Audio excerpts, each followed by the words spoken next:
Good afternoon. My name is Mike Hall, and I would appreciate it if you would give me some of your time. I'm running for state senator for Bennington County to include the town of Wilmington. And I would like to introduce myself to you today and give you a little information about me and where I stand on the issues that I think are important to the state of Vermont.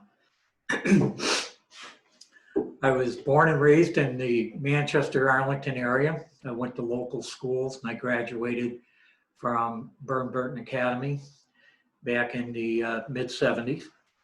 Upon graduation from high school, I went into the workforce and I worked in a number of different industries to include manufacturing and engineering. I also specialized in auto mechanics and mechanical drawing. And I always had a calling for law enforcement. And in 1983, I was hired by the town of Manchester Police Department. Prior to that, I had been a constable in the town of Sunderland and a Bennington County Sheriff's Deputy under Sheriff John Maloney. Upon getting hired by the town of Manchester in 1983, I worked with the town through various positions within the department, starting out as patrolman, doing criminal investigations, attaining the rank of corporal, sergeant, lieutenant, and eventually became chief. I retired as the chief of police after several years in July of last year. I have always had Vermont as my home, and I've always had a keen interest of doing what I could for the community. And I can tell you that the Manchester residents and surrounding community members entrusting me with their public safety as the chief of police and as a police officer for nearly 40 years was a very rewarding and very good feeling to think that people would entrust that much into you to take forth for them. I look forward to my campaign and election to state senator for Bennington County as a continuation of my public service to the people of Bennington County. And with that, I'd like to give you an idea as to what some of the issues that I think we face moving forward. One thing about me that I will be very clear with people is that, I will tell you what I think, and I will tell you the answer to your question if you ask me. If I don't know the answer to that or I'm undecided, I will share that with you as well. But one of the things that I think we have done here in Vermont over the last 25 or 30 years is our legislature has lost touch with representing the people for whom it's supposed to be serving. I can tell you as a police officer, I dealt with everyone from homeless folks right straight through to CEOs of major corporations and major companies. So I've got a really good idea as to what and how people think. I will tell you that Vermont is in financial trouble right at the present time. And make no mistake, folks, those black clouds over the Capitol that you see in my background are not going to go away anytime soon. One of the most major issues that we're facing right now, of course, is the COVID-19 pandemic. And quite frankly, I don't think anybody knows where we're going to end up with this. Certainly, it looks like we might be making some headway with this, but one thing for certain is that we do not know what the economic impact has been or is going to be on our economy and our future going forward. So with that, one of the things that I think is imperative for people in the state of Vermont to know is, how are we doing financially? We know that the teachers fund and the retirement fund for state employees is running into trillions of dollars of debt that has not been kept up with, that is going to be required to pay these folks their entitled pensions and benefits. We know that we've seen a number of college campuses around the state go belly up over the last couple of 3 years. And I'd like to add, folks, that this is not something that wasn't foreseeable insofar as the teachers and the employees' pension funds and the colleges going belly up, that sort of thing. The writing's been on the wall for quite some time. In fact, Jeb Spalding, who used to be the chancellor of the Vermont college system, used to be the state treasurer before that. A smart guy. He's a numbers man. He knows his business. He went before the legislature many times and told them that we were in trouble financially. Again, they chose to ignore that. And with that, ultimately, we ended up with colleges going bankrupt and whatnot. So, you know, a lot of what we're dealing with is the kicking the can down the road type mindset. And, you know, one of the things that I think most people aren't aware of is the fact that in Vermont, our state spending has increased over 70% over the last 18 years. That in comparison to about 13.5% for Maine and New Hampshire, and about 24% on a nationwide basis. So we're out spending on a nationwide basis nearly 3 times what the national average is. And, you know, you don't need to be an economist to realize that you're not going to be able to sustain that kind of expenditure. Vermont has one of the highest number of state employees than any other state in the United States. We have a number of different initiatives that we've undertaken that are extremely expensive that we just quite simply can't afford. And one of the things that I would like to know going into the next legislative session and coming out of the, hopefully coming out of the pandemic situation is, what exactly are the state's liabilities? How much money do we owe? How much money is it going to take to get us out of this mess? And more importantly, how are we going to do it? Now, with that, you know, I think our economy is probably anybody's guess, but what I can tell you from my perspective as a native Vermonter is I think our economy is not doing that well. You know, if you look at the exodus from the state, the amount of open stores that we have, again, I'm not an economist, but my sense of direction tells me that we're not headed in the right direction. And a lot of that has to do with a number of different things, but more importantly is the fact that we don't have a good structure of jobs in the state of Vermont. And the jobs that we do have, although there's a lot of jobs out there, they're not of such that are capable of sustaining and supporting a family and a household with a mortgage and cars and children upbringing and that sort of thing. So with that, you know, we need to look at what it's going to take to get Vermont turned back around where we've got some good, viable industry here that's going to pay some money. And the way that we're going to have to do that is we're going to have to make some exceptions to the rules. And those rules are things like Act 250, which, by the way, instead of decreasing the regulations, we are in the process of increasing the regulations. Again, a step in the wrong direction, but we need to take a look at what we might be able to do to enact some sort of executive powers that maybe relieve some of those restrictions that will allow companies to come in here, set up shop, make a profit, pay their employees well, and make Vermont a nice place to live where you're not struggling day in and day out to make ends meet. Now, with that, I'll talk a little bit about Act 250.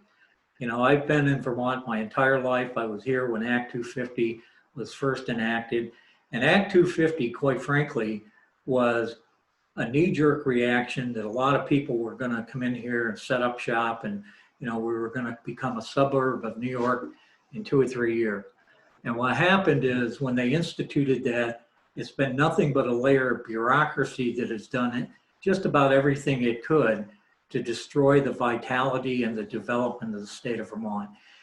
And with that, unfortunately, the only people that can go up against Act 250 today are people with deep pockets. The average Vermonter, if you own a tract of land, you want to subdivide it and try to sell it, good luck with that, because you don't have money enough behind you to go through the process. And in reality, that's what it was intended to stop, was big conglomerates from coming in scarfing up the land, developing it, and then developing it into, far more than what it was expected. So it's been a job killer on both ends. And what I would tell you is until we get rid of that, or at least get that cleared around to where people are not afraid to come to Vermont to try to set up shop and set up a business, that's going to be an issue. So that would be something that I think we need to take a hard look at.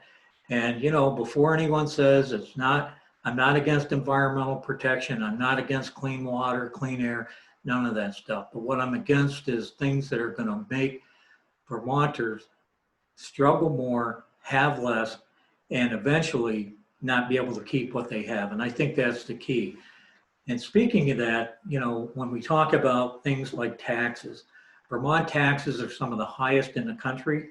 We tax everything that we can tax and then some. We tax retirement, we tax pensions, we tax inheritance, we tax income, we tax property, we tax sales tax on anything we can. And in addition to that, what a lot of people don't realize is we actually pay a lot more in taxes than what some people may think. And when I say that, if you've ever taken a look at your light bill, if you've ever taken a look at your utility bill, cable TV, cell phone, any of that stuff, there's all kinds of surcharges on there. Well, guess what, folks? These surcharges, they're taxed. And they're a tax that you and I pay every month when you pay those utilities. And they go to pay specific pet projects in most cases of things that you and I may or may not ever see the benefit of.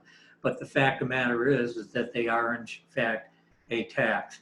So by way of the taxes and the state regulations and the unfriendly atmosphere that Vermont has pushed out there, whether meaningly or not, it's there, needs to be taken a look at. So those are the kind of things that I think need to be addressed.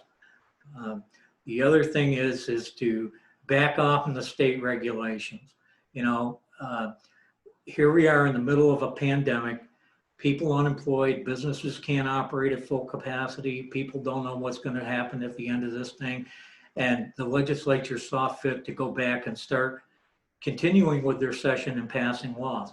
I said from the very beginning, once COVID-19 hit, anything that was non-mission critical should be shelved until we're out of this storm, until we can make an assessment of what we're dealing with and then move on. But no, these folks don't want to do that. They want to ramrod these special projects through in these initiatives under the cover of whatever duress, as I would say. You're under duress. You don't have the ways or the means to go to the meetings. You can't tell what's going on in Montpelier. It's all being done via Zoom or behind closed doors. That's not how government is supposed to run, folks. You know it, and I know it. And the fact that some people are of the mindset that we need to push forward under a time like this to initiate some of these initiatives gives you a clear indication that they really don't give a hoot about you in the end. One of the other things I'd like to talk about is healthcare. Vermont has one of the highest healthcare costs in the state or in the country, and it runs about 50% higher than the national average. Now, that may be because we have so many people that the state provides the healthcare for, but regardless, I think we need to take a look at why a person could work full-time at a minimum wage job, pay their entire salary, not take any money out for themselves, but pay their entire salaries to healthcare and still not pay the full boat of healthcare costs in the state of Vermont. We need to find out why it's so expensive, take whatever corrective measures that we need to get that straightened around, where one person in the family doesn't have to work a full-time job to pay for their healthcare, and the other family members have to contribute as well, because healthcare is costing $25,000, $30,000 a year. People, that's insane. That's more than most people make, and they wonder why most Vermonters don't have healthcare. So that's something that I think needs to take a look at. And some of you that know me probably have heard me say this before. We need to take a look at the people that are in charge of the healthcare in the state of Vermont.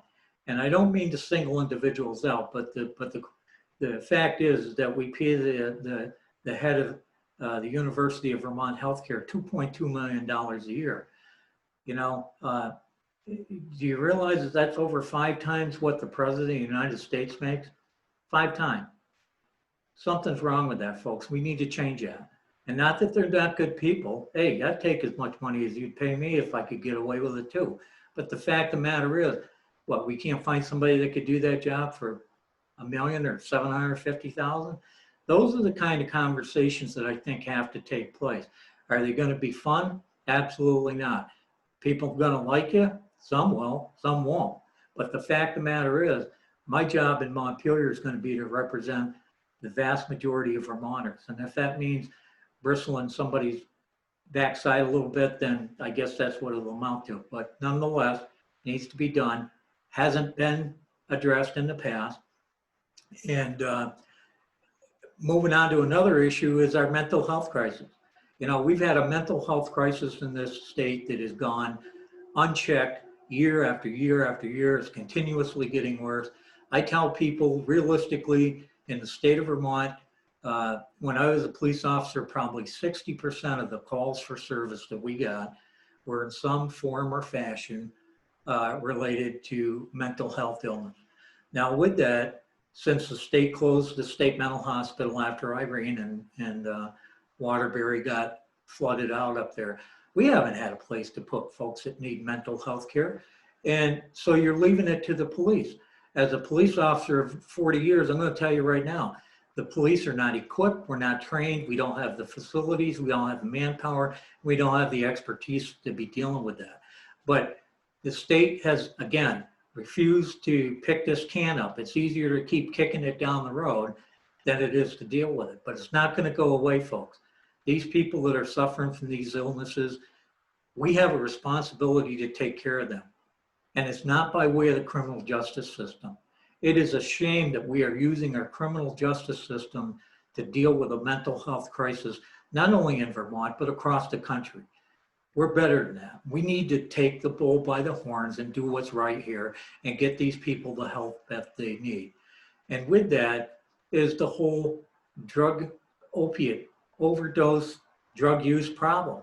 You know, since the pandemic hit, you haven't heard much about it. But guess what? There isn't a week that goes by that we're not burying a friend, relative, neighbor, or somebody that we know of. And it's due to fentanyl, you know, overdosing and that sort of thing. You don't hear about it, hasn't gone away. Has it got any better? I don't think so. But you're not hearing about it because we got other things that are on people's minds right now, and understandably so. But with that opiate epidemic, the mental health issue, comes a rise in crime. You know, the Vermont state legislature over the last 15 years, 10 years primarily, has become more focused on keeping people out of jail than they have putting people in jail. Now, I am not a compassionate person. I have compassion for people. But when we're dealing with the same people over and over and over, and you're the same guy that's in court every third Monday for a list of new charges, there comes a point where, as a society, we're better off paying the cost of the freight, putting these people in jail. And you know what? If they get their act together and move on, nobody's going to bother them. But if you're going to continue to be an issue and a problem within our community, we're going to find a place for you, and it's not going to be out on the street causing problems. Right now, we've got more bad people out on the streets than we've ever had. And the legislature is more worried about whether Johnny's in prison down in Pennsylvania or Louisiana. Well, you know, there's a solution to that, and it's called come home, behave, and do what you're supposed to do. And you don't have those kind of issues. You know, as I sit here today addressing all you folks, you know, probably some of you, I know I have people, yeah, we've made mistakes, we've screwed up, you paid your price to society and you move on. That's the deal, that's how it's supposed to work. Crime is not supposed to be a lifetime career.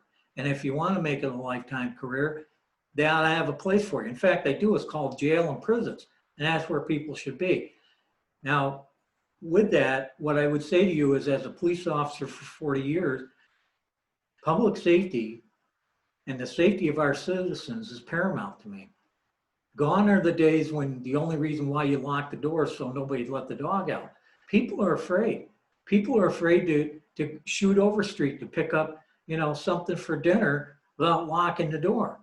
People are afraid to go into, a local corner store and without locking their cars up. And we never had to live like that. And more importantly is we don't have to live like that.